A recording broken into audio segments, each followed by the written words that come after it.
the La Crosse Public Library Archives presents Dark La Crosse Stories, a series in collaboration with the La Crosse Tribune. Dark La Crosse is a suite of programs that feature the seedier side of La Crosse history and also include a downtown walking tour, a trolley tour, and an annual stage production with new content each year.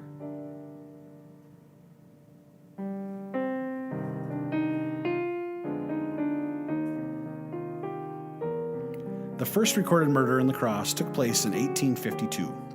David Darst and William Watts hailed from Peoria, Illinois. With visions of great wealth and fortune elsewhere, the two men traveled up the Peoria-Galena Coach Road to the banks of the Mississippi River. From there, they made their way north and decided to settle on a pristine strip of land that locals referred to as Mormon Coulee, so named for the group of Mormon settlers that had built a dozen or so cabins at that location in 1844 before moving west after only 1 year. In early spring, the more affluent of the two pioneers, David Darst, purchased a claim, and the two friends began the backbreaking task of constructing a cabin. Battling heat, humidity, and ravenous mosquitoes, the two labored into the summer. As the cabin took form, the goodwill between the two men began to deteriorate dangerously. With fuses short and tempers high, one foul day, the two tragically clashed. My lord, Will, you done with that pick yet? I swear if you went any slower, you'd be going backwards. Real funny, Dave. At least I know what the hell I'm doing. If it wasn't for me, this cabin would never get built. I know what I'm doing. Oh, I'm sorry. You're right. You are a person of rare intelligence. It's rare when you show any. At least I get things done around here. Never seen anything like you. You're slower than pond water. Listen, this isn't working out. Just pay me what you owe me and I'll be gone by morning. Pay you? What the hell are you talking about, pay you? I'm not paying you a damn cent. By my calculations, you owe me $80. What? Are you out of your mind? I'm not your damn slave. You are going to pay me what you owe me. Not a damn cent. And you aren't leaving until I get my $80. The two men fought bitterly. During the scuffle, Watts seized an axe handle and roundly swung a fatal blow to the head of David Darst. Blood gushed from a wound below his ear, and Darst crumpled to the ground. Watts then slashed Darst's throat to assure his death, stripped the body nude, and removed all means of wealth and currency. Before heading into the village, Watts hid the body of David Darst under a plum thicket in a nearby ravine to be consumed by birds and other scavengers. Not long after the murder, a bachelor by the name of Merriman was on horseback close to the ravine that held Darst's remains. Merriman's constant companion, his dog, was the first to discover the carcass. Merriman rode into the village to announce the grisly news, and the alarm was spread quickly among all citizens. William Watts was found and easily arrested. He was intoxicated beyond any physical function in a local saloon. In 1852, there was no formal jail in La Crosse. Therefore, Watts' whiskey-soaked body was chained and locked in the basement of a building on Pearl Street between 2nd and 3rd Streets. The ceiling of this temporary jail was constructed of joists fastened together, the space immediately above it filled with a heavy layer of sharp and broken rocks. Had Watts attempted to chisel through the ceiling, he would have been crushed to death by the heavy rubble. Watts was forced to attend the funeral and burial of his former friend. His demeanor, absent of any sign of remorse or regret, incensed the crowd. Several attendees possessed concealed ropes in the hopes of an opportunity to get a hold of the prisoner and lynch him. The co-founder of the local Congregational Church, Elder John Sherwin, became aware of the intent of some and passionately persuaded the crowd to let the law take its course.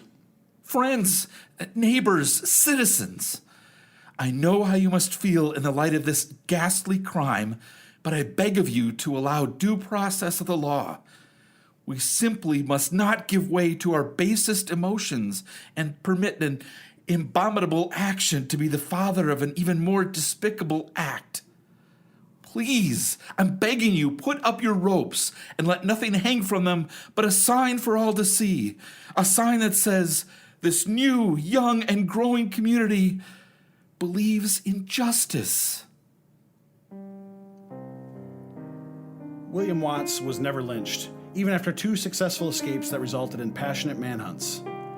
He went to trial before a jury and was sentenced to life imprisonment at Waupun Prison. However, he was paroled in order to defend the Union in the Civil War and was assigned to the 15th Wisconsin Infantry on December 28, 1861. 2 years later, he would desert. No one would ever hear again from the perpetrator of the first recorded murder in La Crosse history. David Darst, his victim, was buried in what became Oak Grove Cemetery. He was born February 2, 1818 in Ohio, and was killed June 3, 1852. He was only 34 years old. And now I'd like to welcome in David Kranz, Director of the Southwest Wisconsin Library System based in Fenimore. David was a member of the Archives Department from 2013 to 2018 and did some of the initial research for this story. More than one retelling exists of the murder of David Darst by William Watts in June 1852. The tale of this early murder was deemed important enough to be recorded in the 1881 History of La Crosse County, and even there, 2 recollections were included. One tidbit that didn't survive into the Dark La Crosse telling was that Watts supposedly hitched up Darst's team of oxen and brought them to town to sell after brutally murdering his friend. I don't know if he got $80 for them, but the sale apparently got him plenty of whiskey. One account even has Watts hiding Darst's body and then coolly going fishing in Chipmunk Creek with some neighbors before coming to town, selling Darst's oxen and getting drunk. In the early 1900s, another telling of the Darst murder tale appeared in the newspaper. This time it was told by a 78-year-old John Cody, who had retired from the La Crosse police force and had been the first city marshal. This murder occupied a special place in Cody's mind because, he said, when he and his father arrived in La Crosse one evening in 1853, they'd set up camp and were shocked to wake the next morning and find the Darst gravestone nearby with its grisly etched wording that Darst had been murdered by Watts the year prior. Cody got details of the story from young friends of the time, who were more than happy to tell the new kid all about last year's big murder. While La Crosse County was formed by the state legislature in 1851, the city of La Crosse was not yet formally incorporated as a city for another 4 years.